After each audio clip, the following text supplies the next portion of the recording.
Baik, sebelumnya perkenalkan nama saya Bobi Rajagub dengan NIM 3223122036 dari kelas D. Di sini saya akan menjelaskan tentang antropologi kesehatan dan ekologi.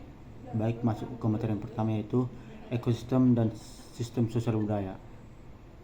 Dalam ekologi keseluruhan, integral adalah suatu ekosistem, suatu interaksi antar kelompok tanaman dan satwa dengan lingkungan non-hidup mereka. Ini pendapat dari Hartditz tahun 1977 di halaman 289. Seperti yang ditunjukkan oleh Gretz, lingkungan tersebut atau habitat dapat berbeda ukurannya, kompleksitasnya, dan jangka waktunya, mulai dari setetes air kolam dengan mikroorganisme sampai pada seluruh bumi dengan kehidupan tanaman dan satwanya. Pada umumnya, ekosistem yang dipelajari oleh para ahli ekologi adalah misalnya gurun Kalahari dengan kehidupan tumbuh-tumbuhan, satwa, dan manusianya, tundra kutub selatan, hutan tropis Amazon, padang rumput alpine, atau suatu kolam air pasang. Baik, yang kedua, perhatian ekologis dari para ahli antropologi kesehatan. Para ahli antropologi kesehatan yang dari definisinya dapat disebutkan berorientasi ke ekologi, menaruh perhatian pada hubungan timbal balik antara manusia dan lingkungan alamnya, tingkah lakunya, penyakit-penyakitnya, dan cara-cara di mana tingkah laku dan penyakit-penyakitnya mempengaruhi evolusi dan kebudayaan melalui proses umpan balik. Paleopatologi adalah studi mengenai penyakit manusia purba. Banyak menjelaskan kepada kita mengenai bagaimana nenek moyang kita dipengaruhi oleh lingkungan tempat mereka hidup dan mengenai cara hidup mereka. Sebaliknya, pengetahuan mengenai penyakit-penyakit mereka membantu kita untuk memahami evolusi manusia, cara-cara di mana generasi manusia berikutnya beradaptasi secara biologis terhadap ancaman kesehatan yang mereka hadapi. Dalam praktik antropologi kesehatan, para ahli menyarankan perhatian pada hubungan antara manusia dan lingkungan, serta mengkaji bagaimana penyakit dan perubahan lingkungan mempengaruhi kesehatan dan kebudayaan manusia. Studi ekologi lingkungan alamiah dan sosial budaya sangat penting dalam memahami masalah-masalah kesehatan dalam program lanjutan. Baik, materi selanjutnya itu paleopatologi. Ahli-ahli patologi, anatomia, dan ahli-ahli antropologi fisik telah banyak belajar mengenai penyakit-penyakit dan luka-luka pada manusia purba. Namun, ada keterbatasan yang mungkin tidak akan pernah terjembatani, yang menghambat kita untuk mengetahui semua yang ingin kita ketahui. Pada umumnya, hanya penyakit-penyakit yang menunjukkan bukti-bukti yang nyata pada tulang saja yang dapat diidentifikasi. Sebagai contoh, kerusakan atau asbes pada tulang sebagai akibat dari syphilis, tuberkulosis, prambosia, osteomyelitis, poliomielitis, kusta, dan sejenisnya adalah jenis. Bahkan, kasus yang sejenis itu pun masih terdapat keraguan-keraguan. Para ahli patologi masih memperdebatkan apakah syphilis adalah penyakit yang sudah ada sebelum benua Amerika dikuasai, yang kemudian dibawa kembali ke Eropa oleh pelaut-pelaut Columbus, ataukah berasal dari benua Eropa. Penyakit-penyakit reumatik, karies gigi, makanan, dan evolusi. Seperti halnya dengan penyakit, makanan juga merupakan karakteristik lingkungan yang mempengaruhi evolusi. Sini telah mendeskripsikan tentang beberapa aspek dari proses ini yang mempengaruhi ukuran tubuh manusia. Seluruh primat kita, katanya, adalah penghuni pohon. Sebagian besar, walaupun tidak seluruhnya, adalah herbivorous atau pemakan tumbuh-tumbuhan yang beratnya kurang lebih mencapai 70 pound. Sebelum mereka, atau mungkin sekitar 2 juta tahun yang lalu, turun ke tanah menjadi pemburu peramu yang omnivorous atau pemakan segalanya. Selama 2 juta tahun tersebut, manusia menyebar ke bagian-bagian bumi yang bisa didiami, dan terjadilah peningkatan penting dalam ukuran tubuh dan otak. Paling sedikit diperkirakan sebagai respon atau protein whey yang menjadi bagian dari makanannya. Epidemiologi berorientasi pada usaha mencapai suatu tujuan. Dalam artinya, tujuannya adalah untuk meningkatkan derajat kesehatan, mengurangi timbulnya semua ancaman kesehatan.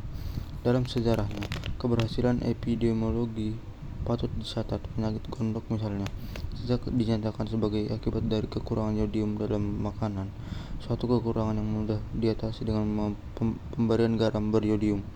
Pada tahun 1850-an, dalam insiden pompa air yang terkenal di Broad Street, London, John Snow menunjukkan bahwa demam tipus menyebar melalui air yang terkontaminasi dan bahwa orang-orang yang minum air bersih tidak akan terkena penyakit tersebut. Penelitian ini pada akhir-akhir ini makin banyak menyimpulkan bahwa proporsi tinggi dari kanker disebabkan oleh faktor-faktor lingkungan. Banyak diantaranya dapat dikurangi atau diawasi dalam rangka menurunkan insiden dari penyakit yang mengerikan ini. Berbeda dengan ahli-ahli sosiologi, ahli-ahli antropologi telah menaruh minat pada ciri epidemiologis dari penyakit-penyakit penduduk non-Eropa, termasuk yang sering disebut sebagai sindroma, kebutuhan khusus seperti histeria daerah kutub, amok, cannabis atau psikosis ganja, atau misalnya Rubin dan komitas, Koro, Lata, Windigo, dan sebagainya. Materi selanjutnya yaitu ekologi dan pembangunan.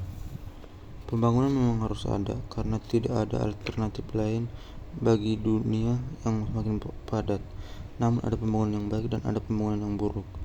Yang pertama adalah di mana pada suatu populasi tertentu terdapat keseimbangan, atau jika keseimbangan yang sedemikian itu dapat diukur secara nyata, di mana populasi tersebut menjadi lebih baik keadaan daripada sebelum adanya pembangunan.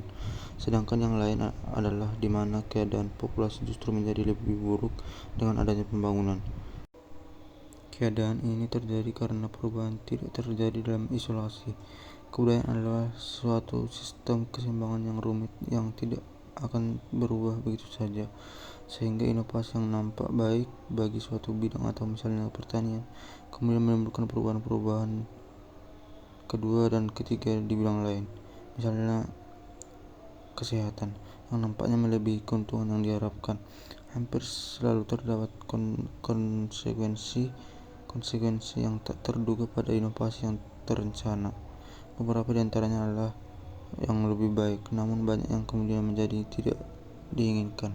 Materi selanjutnya yaitu penyakit pembangunan. Yang pertama, pembangunan lembah sungai. Sejak Perang Dunia Kedua, di semua daratan yang dihuni manusia, tidak ada proyek-proyek pembangunan yang telah merubah bentuk permukaan bumi sedemikian rupa seperti halnya dengan pembangunan danau buatan, misalnya Danau Sasar di perbatasan Mesir sampai Sudan. Pemikiran di belakang pembuatan danau dan bendungan-bendungan tersebut adalah sama: pengendalian banjir, pembangunan instalasi listrik bertenaga air atau hidroelektrik, pertanian, irigasi, dan mungkin pula keuntungan-keuntungan lain yang kecil seperti perikanan serta aktivitas lain yang berhubungan dengan pengairan. Betapapun terpujinya tujuan itu, nyatanya banyak dari proyek tersebut kemudian mengakibatkan bahaya yang cukup tinggi bagi kesehatan, terutama yang paling serius adalah peningkatan penyakit Hilibriasis dan Okonocerciasis. Yang ketiga, pembangunan jalan raya. Beberapa penyakit yang menyebar secara lambat disebarkan ke daerah-daerah yang semulanya bebas penyakit sebagai akibat dari adanya jalan raya. Yang keempat, urbanisasi. Migrasi penduduk desa ke daerah-daerah permukiman miskin yang padat perkotaan menyebabkan timbulnya berbagai masalah kesehatan di daerah-daerah miskin di sekitar jantung perkotaan. Di Malaysia Utara, penyemprotan terhadap rumah sebagian besar membunuh vektor-vektor malaria setempat yang hidup dalam rumah, pada dinding dan atap-atap rumah. Ini merupakan peluang bagi spesies nyamuk hutan Anopheles untuk masuk ke dalam sumber-sumber darah manusia baru, menggigit manusia tanpa singgah di dinding, kemudian kembali ke hutan yang tidak terjangkau.